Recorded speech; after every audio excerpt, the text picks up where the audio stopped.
Hello students, आज हम देखने वाले हैं एनसीईआरटी का example number 1.7।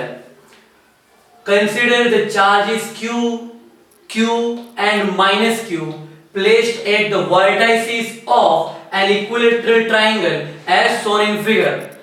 What is the force on each charge? Force on each charge. अब हर एक चार्ज पे फोर्स फाइंड करना है। एक चार्ज यहाँ पे Q1, यहाँ पे Q2 और यहाँ पे Q3, तीनों चार्ज के ऊपर कितना कितना फोर्स लगने वाला है वो हमें फाइंड करना है। लास्ट न्यूमेरिकल के अंदर हमने क्या किया था, हमने किया था सेंटर वाले के ऊपर कितना फोर्स लग रहा है। अब हर एक के ऊपर, सेंटर में कोई चार्ज नहीं है पर ये तीनों के ऊपर कितना फोर्स लग रहा है वो तीनों का अलग अलग फाइंड करना है। मतलब क्वेश्चन क्या है हमारा क्वेश्चन है हमें फाइंड करना है F1, हमें फाइंड करना है F1, हमें फाइंड करना है F2 और फाइंड करना है F3। तीनों क्वेश्चन हमें फाइंड करना है, ये तीनों क्वेश्चन है हमें। क्लियर? फिर से लास्ट न्यूमेरिकल में जिस तरीके से हमने देखा था कि हर एक फोर्स सेम था और हमने उसको कॉमन नाम F दे दिया था, यहां भी एग्जैक्टली सेम सिचुएशन है कि पहले के ऊपर force on 1/2 and force on 1/3 दोनों सेम रहेगा, दोनों सेम रहेगा मैग्नीट्यूड में, डायरेक्शन में नहीं, डायरेक्शन डिफरेंट रहेगी। जरा देखते हैं, पहले वाले के ऊपर दूसरा वाला फोर्स लगाएगा, ये दोनों पॉजिटिव है, ये दोनों पॉजिटिव है। इसका मतलब क्या हुआ कि दूसरे वाला पहले वाले को रिपल करेगा, रिपल करेगा मतलब फोर्स लगेगा इस डायरेक्शन में, ये यहां पे लगा। इस फोर्स को मैं बोल देता हूं फोर्स किसके ऊपर लगा, ऑन 1/2, ये फोर्स लग गया, फोर्स ऑन 1/2 इस डायरेक्शन में। पर जो तीसरा वाला चार्ज है वो नेगेटिव है, तो ये चार्ज इस चार्ज को रिपल नहीं करेगा, अपनी तरफ अट्रैक्ट करेगा क्योंकि ये नेगेटिव है और ये पॉजिटिव है। तो ये चार्ज की वजह से इसके ऊपर लगने वाला फोर्स ऊपर की तरफ आएगा, मतलब उस चार्ज की डायरेक्शन में यहां पे आएगा। ये चार्ज लगा इस तरफ लगा और इस चार्ज को मैंने नाम दिया फोर्स ऑन 1/3। ये वैल्यू इसकी यहां पे आ गई, फोर्स ऑन 1/3 मैंने लिख दिया इसको। क्या ये दोनों फोर्स सेम डायरेक्शन में? बिल्कुल भी नहीं, ये दोनों डिफरेंट डायरेक्शन में है ना, डिफरेंट डायरेक्शन में। अच्छा एक और बात, अच्छा इन दोनों का मैग्नीट्यूड सेम होगा, मैग्नीट्यूड सेम होगा। कैसे मैग्नीट्यूड सेम होगा जरा देखते हैं। ऑन 1/2 तो Q डिवाइड बाय इन दोनों के बीच का डिस्टेंस R सपोज कर लो, R²। समझ में आई ना बात, Q बाय R²। उसी तरीके से F13 मतलब इन दोनों का Q और ये भी Q कंसीडर होगा क्योंकि मैं मैग्नीट्यूड की बात कर रहा हूं। समझ में आ गई बात? माइनस तो कहां कंसीडर होगा? अरे भाई डायरेक्शन देख ली हमने कि ये डायरेक्शन में जा रहा है, वो माइनस की वजह से ही तो थी। अभी हम मैग्नीट्यूड की बात कर रहे हैं, तो मैग्नीट्यूड की बात कर रहे हैं तो ये क्या हुआ, Q डिवाइड बाय इन दोनों के बीच का distance, same equilateral triangle R², मतलब force on 1/2 and force on 1/3 are same.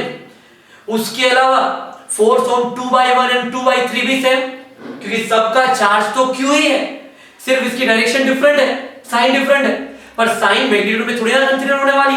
इसका मतलब हम ऐसा लिख सकते हैं कि force on 1/2 is equal to force on 1/3 is equal to force on 2/1 is equal to force on 2/3 is equal to force on 3/1 is equal to force on 3/2। ये सारे फोर्स को एक कॉमन नाम दे दिया। क्या दे दिया हमने? F, जैसा लास्ट न्यूमेरिकल में किया था, इनको भी एक कॉमन नाम दे दिया हमने F। डन इतना? ओके, इसके बाद ये नाम आ गया F। अच्छा इसकी एग्जैक्ट वैल्यू कितनी तो मैंने तुमको अभी बताया उस तरीके से। F is equal to क्या आया, Q डिवाइड बाय R²। इन सब के बीच के डिस्टेंस को क्या बोल दो, R बोल दो। समझ में आई बात? क्लियर? ये एक सिंपल से मॉड्यूलेशन में हमने ले लिया है, तो ये Q/R², सब की value same.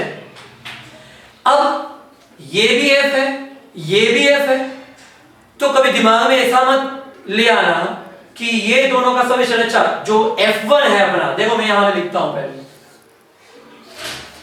Force on F1 पहले लिखता हूं मैं यहां पे, फोर्स ऑन चार्ज 1, पहले वाले चार्ज के ऊपर लगने वाला फोर्स। तो पहले वाले चार्ज के ऊपर लगने वाले फोर्स को हम इंडिकेट करेंगे F1 से, ठीक है, हम इंडिकेट करेंगे F1 से।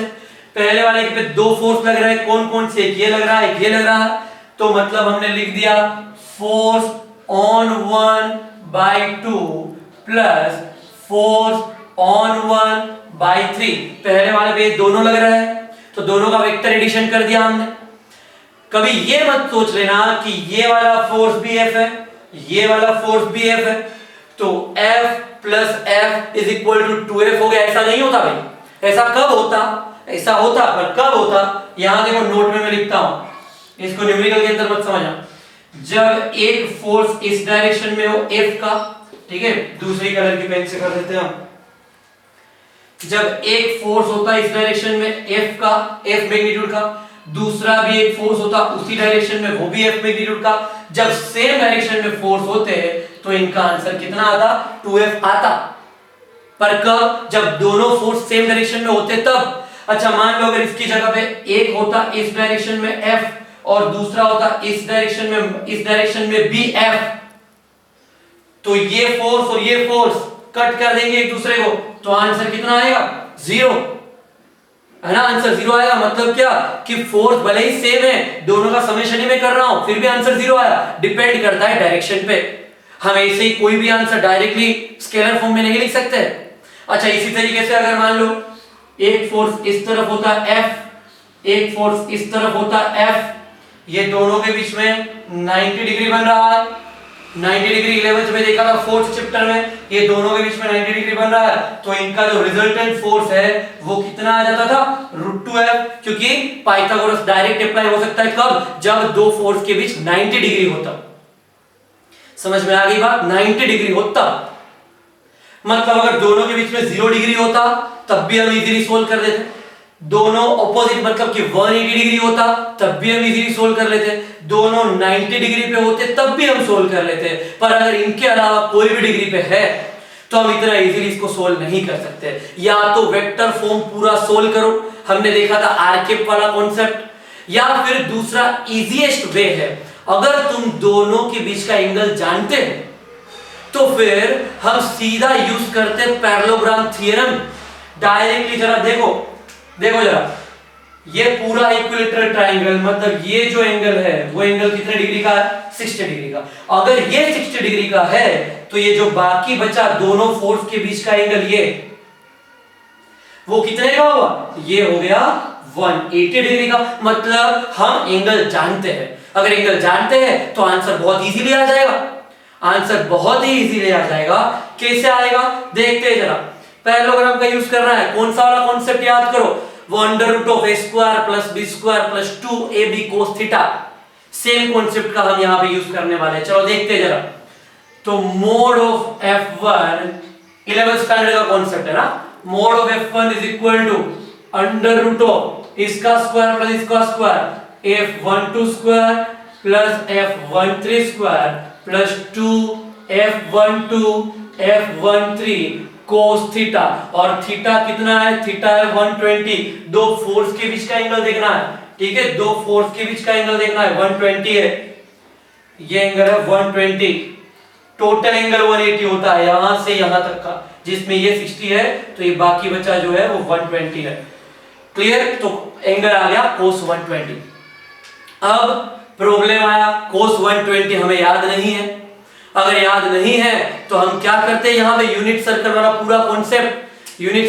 पूरा कॉन्सेप्ट याद करो किस तरीके से। सबसे पहला चलो यहां पे लिखता हूं, ब्रैकेट में लिखता हूं, cos 120 is equal to, cos 120 is equal to क्या हुआ, cos 90 प्लस 30, cos 90 प्लस 30। कौन सा क्वाड्रेंट है, सेकंड क्वाड्रेंट। 120 डिग्री सेकंड में आता है। फर्स्ट क्वाड्रेंट कहां से कहां तक, 0 to 90 और 90 to 180 second quadrant. Second quadrant में cos पॉजिटिव की नेगेटिव, क्योंकि क्या है ऑल S T C। तो सेकंड क्वाड्रेंट में cos कैसा है, नेगेटिव, क्योंकि साइन पॉजिटिव है, ऑल S साइन पॉजिटिव। तो कोस है नेगेटिव। अब कोस नेगेटिव है, इसकी वजह से मैंने आगे ही रख दिया पहले माइनस। ठीक है, मुझे आगे ही माइनस रख देना पड़ेगा। दूसरा रूल, 90 प्लस समथिंग है तो 90 आ गया, मतलब कोस का साइन 90 और 270 दोनों पे क्या होगा, कोस का साइन और साइन का कोस। तो यहां पे कोस 90 प्लस 30, कोस का हो जाएगा साइन, तो ये हो गया साइन 30। समझ में आ गई बात? ठीक है, यूनिट सर्कल कभी उसका लेक्चर ले लेंगे। तो ये हो गया माइनस साइन 30 और इसको हम बोलते हैं इज इक्वल टू माइनस 1/2। ठीक है ना, साइन 30 इज इक्वल टू 1/2 हम जानते हैं, और माइनस आगे आ गया तो ये वैल्यू हो गई माइनस 1/2। अब उसको हम रखते हैं न्यूमेरिकल के अंदर, तो क्या हो गया, अच्छा f1 वेक्टर और मोड हटा देते हैं, तो f1 इज इक्वल टू क्या आया, under root of f12 square. अरे भाई सबके सब कितने हैं, f, मतलब f square plus f square plus 2f और cos 120 की पूरी फाइनल वैल्यू क्या आई, माइनस 1/2। यहां से ये 2 कट हो गया, ये 2 कट हो गया, तो f1 इज इक्वल टू क्या बचा, under root of f square plus f square plus, अच्छा ये माइनस आया तो ये प्लस को मुझे करना पड़ेगा माइनस, f इंटू एफ हो गया f स्क्वायर, तो प्लस f स्क्वायर और माइनस f स्क्वायर कट हो गया, तो बचा क्या, under root of f square बचा, और अंडर रूट ऑफ f का स्क्वायर जब स्क्वायर रूट के बाहर निकलेगा तो ये वैल्यू आ गई f न्यूटन। समझ में आया? f1 फाइंड करना क्लियर हो गया, किस तरीके से फाइंड किया हमने f1 को, बराबर। अब देखते हैं हम f2 को, तो फोर्स ऑन चार्ज 2 देखते हैं, फोर्स ऑन चार्ज 2, भाई चार्ज 2 पे ये इसके force on charge Q1, force on charge Q2 पे देखते हैं। Q2 पे कितना फोर्स लगने वाला, बहुत ही सिंपल है। Q2 पे दो अलग अलग फोर्स लगाएंगे, कौन कौन लगाएगा, force on 2 is equal to force on 2/1 plus force on 2/3, सीधी सी बात है। ठीक है, फोर्स ऑन 2/1, पहला वाला भी पॉजिटिव, ये भी पॉजिटिव, मतलब ये इसको रिपल करेगा, धक्का मारेगा, ये गया इस तरफ, और ये हो गया फोर्स ऑन 2/1, ये हो गया फोर्स ऑन 2/1। उसी तरीके से ये माइनस, ये इसको अपनी तरफ अट्रैक्ट करेगा, तो ये भी आया इस डायरेक्शन में, और ये हो गया फोर्स ऑन 2/3, इसको लिख दिया। अच्छा, अब इन दोनों के बीच का एंगल कितना बना, अब इन दोनों के बीच का एंगल कितना बना, अरे 120 ही बना, क्योंकि ये 60 था तो ये भी 120, सबका मैग्नीट्यूड तो सेम है, इसका एंगल भी पहले जैसा सेम है, इसका मतलब हम लिख सकते हैं from force of charge Q1 the value of F2 is also equal to, F2 की वैल्यू भी उतनी होने वाली है, सेम अमाउंट की वैल्यू होने वाली है, और इसकी value F2 is equal to क्या मिलेगा, इसके जैसा ही आंसर क्या मिलेगा हमको, F2 इज इक्वल टू, पहले F2 कर दिया और उसकी वैल्यू कितनी मिलने वाली है, F न्यूटन जितनी। सेम ये देख लो, पूरा का पूरा समझ में आ गई बात, क्योंकि सबकी वैल्यू तो F ही होने वाली है, तो ये भी हमारा क्लियर हो गया। अब देखते हैं हम थर्ड, क्या है अब, फोर्स ऑन चार्ज Q3। भाई Q3 के ऊपर लगने वाले चार्ज के बारे में कुछ सोचना पड़ेगा, कैसे, तो चलो थर्ड वाले पे कितना लगेगा पहले तो लिखते थे, तो force on charge 3 is equal to, कौन कौन इसके ऊपर फोर्स लगाएगा, तो F3 is equal to F3 on 3/1 and also plus force on 3/2, on 3/1 भी लगेगा, ऑन 3/2 भी लगेगा, चेक करते हैं यहां पे कौन सी डायरेक्शन में लगेगा, तो तीसरे वाले पे पहले की वजह से, मतलब पहले वाला तीसरे वाले को अपनी तरफ खींचेगा, मतलब ये फोर्स की डायरेक्शन आई ये वाली यहां तरफ आई, तो इसको बोल दिया मैंने फोर्स ऑन 3/1, ये डायरेक्शन नीचे की तरफ आई है ना, क्योंकि ये इसको अट्रैक्ट करेगा अपनी तरफ, उसी तरीके से ये भी इसको अपनी तरफ अट्रैक्ट करेगा, तो यहां से ये वाली वैल्यू भी आई नीचे की तरफ, और ये हो गया फोर्स ऑन 3 बाय किसकी वजह से, दूसरे वाले की वजह से, दूसरा वाला भी इसको अपनी तरफ अट्रैक्ट करेगा, क्योंकि ये भी पॉजिटिव ये नेगेटिव, ये पॉजिटिव ये नेगेटिव, ये पॉजिटिव ये नेगेटिव, मतलब क्या होगा, दोनों एक दूसरे दोनों अपनी तरफ अट्रैक्ट करेंगे। जब दोनों अपनी तरफ अट्रैक्ट करेंगे तो फिर यहां पे लगने वाला एंगल कितना बन गया, 60 डिग्री। अभी तक दोनों फोर्स के बीच में कितना लगता था, 120 डिग्री, यहां भी 120 डिग्री, पर यहां पे कितना लगा, 60 डिग्री लगा। अगर वो 60 डिग्री लगा है तो सीधा अपना काम स्टार्ट कर दे।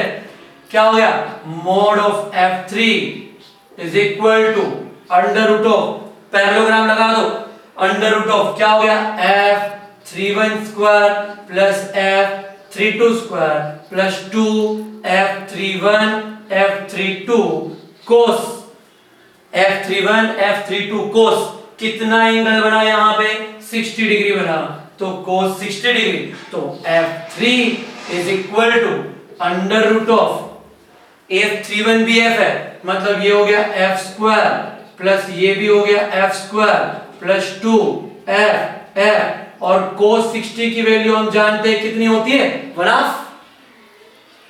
समझ में आ गई बात, सब F है, सब F है, तो F square plus F square plus, तो यहां पे ये हो गया, ये 2 कट हो गया, ये 2 कट हो गया, तो F3 is equal to under root of F square plus F square plus F into F, ये भी F स्क्वायर, ये भी F स्क्वायर, तो F3 is equal to under root of क्या मिल गया हमें, 3F square under root 3 as it is, और F का स्क्वायर बाहर आया तो F हो गया, मतलब F3 का हमें आंसर मिला √3 इंटू F।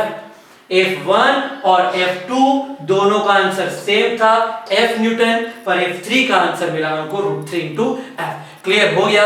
और एक बात, यहां पे ये पाइथागोरस यूज हमने किया, ये पैरेललोग्राम हमने यूज किया, तो ऐसा दिमाग में आएगा कि यहां पैरेललोग्राम है कहां, तो पैरेललोग्राम देखो भाई, पैरेललोग्राम यहां पे है, एक फोर्स इस तरफ है, एक फोर्स इस तरफ है, तो इनका रिजल्टेंट सीधी सी बात है, इनका रिजल्टेंट यहां कहीं बनेगा, ये उनका रिजल्टेंट आएगा जो हमारा F1 कहलाएगा, है ना, 1 के ऊपर लगने वाला फोर्स F1, तो ये हो गया अपना, ये देखो इस लाइन को मैंने ज्वाइन किया, इस लाइन को मैंने ज्वाइन किया, ये हो गया अपना पैरेललोग्राम।